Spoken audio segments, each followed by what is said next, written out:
Wow. Good morning again. And today is in fact the last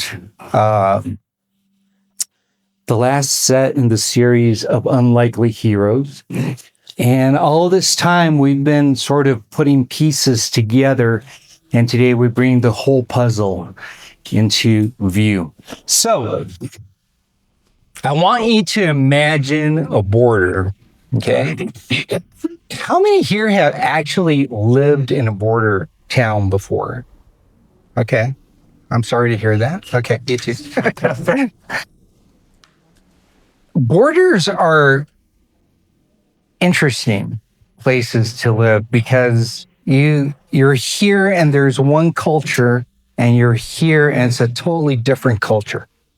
And as I told you guys last week, that's sort of where I lived as I was growing up. So imagine a border that hasn't been crossed in centuries, a territory called Samaria. And it's a no-go zone.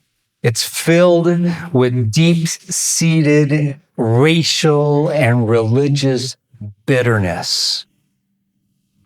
In this land, there is a woman who has become a ghost in her own town, and she has been discarded by 5 different men. And the one she is now won't even give her his name. He doesn't respect her at all. To her neighbors, she isn't a person. She's a scandal. She's the one that everybody points to and says, don't hang out with her. So, it's noon. The sun is hammering down over the desert. And usually the well water is a place for the community to gather in the cool of the morning to socialize and say, how are you? And, gossip a little bit. But she is there alone. And she chose to go at noon in the scorching sun because that way she could avoid the glares of the people and the, there she goes, kind of thing. So, but as she reaches a well, she sees a man sitting there, and he's a Jew. The very person she's been taught to avoid all of her life. And he breaks the silence and asks her for a drink. And she's shocked. And she tries to hide behind the religious argument, saying, why? You are a Jew. So why are you talking to me, a Samaritan?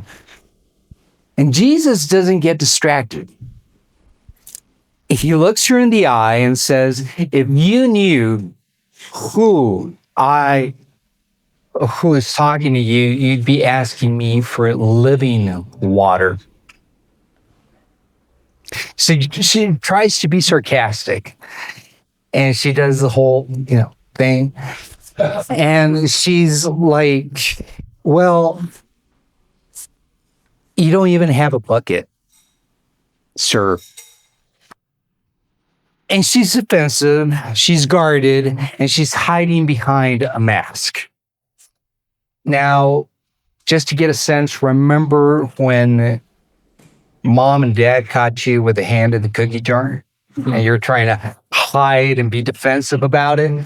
Well, this is more or less how she is. Okay, but this wasn't a random meeting. It was a kingdom sting operation. Jesus was moving the conversation toward the one thing she was trying to hide. So watch what happens when the king finally pulls back the curtain and reveals the truth. As this is the gospel and our tradition, please stand for the reading of the word. It's a long one because we are going to be reading out John 4:16 through 18, 25 through 26, and 28 through 30. So catch up. Ready? Go and get your husband, Jesus told her. I don't have a husband, the woman replied. Jesus said, you're right. You don't have a husband, for you have had 5 husbands, and you aren't even married to the man you're living with now. You certainly spoke the truth. The woman said, I know the Messiah is coming, the one who is called Christ. When he comes, he will explain everything to us. And then Jesus told her, I am the Messiah. The woman left her water jar beside the well and ran back to the village, telling everyone, come and see a man who told me everything I ever did. Could he possibly be the Messiah? So the people came streaming from the village to see him. Ahora en español. Okay. Jesús le dijo, ve y trae a tu esposo. No tengo esposo, respondió la mujer. Es cierto, dijo Jesús. No tienes esposo porque has tenido 5 esposos y ni siquiera estás casada con el hombre con el que ahora vives. Ciertamente dijiste la verdad. La mujer dijo, sé que el Mesías está por venir, al que llaman Cristo. Cuando Él venga, nos explicará todas las cosas. Entonces Jesús le dijo, yo soy el Mesías.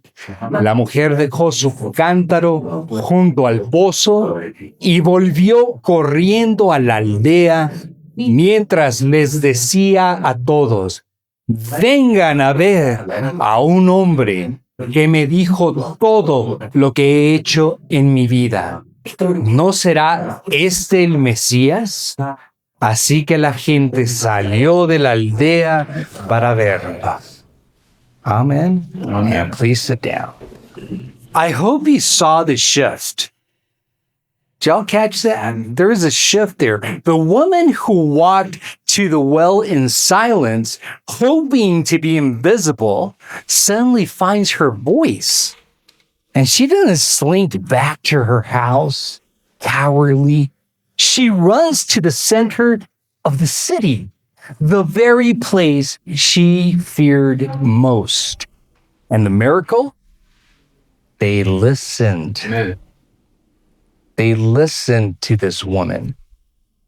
The people who used to whisper about her now follow her because she met the king. Her mess became her message. Okay? Her mess became her message. She went from an outcast hiding in the heat of a kingdom to becoming a kingdom diplomat, leading a city-wide revival.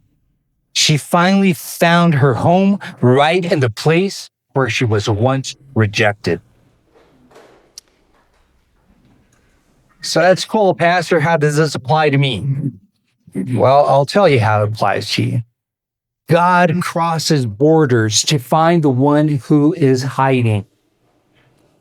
If you are here today at ICC, it's no accident. I don't care if you were brought here by force or because you wanted to accompany somebody. If you're here, it's no accident. It's because he's tracked you down. Jesus didn't bring up her past to shame her, but to show her she was known. Now, you don't have to hide your limp, your weakness, your fear, your darkest secret from the king. He already knows it.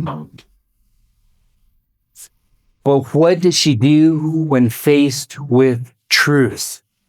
She left her water jar. Now, the water jar is the symbol of her old empty life. And she did this to carry all of the new, fresh water that Jesus was giving to her. Now, in the chaos of the Roman Empire, God used an unlikely woman to change a territory. Today, he wants to use you. Amen. The question is, will you answer the call?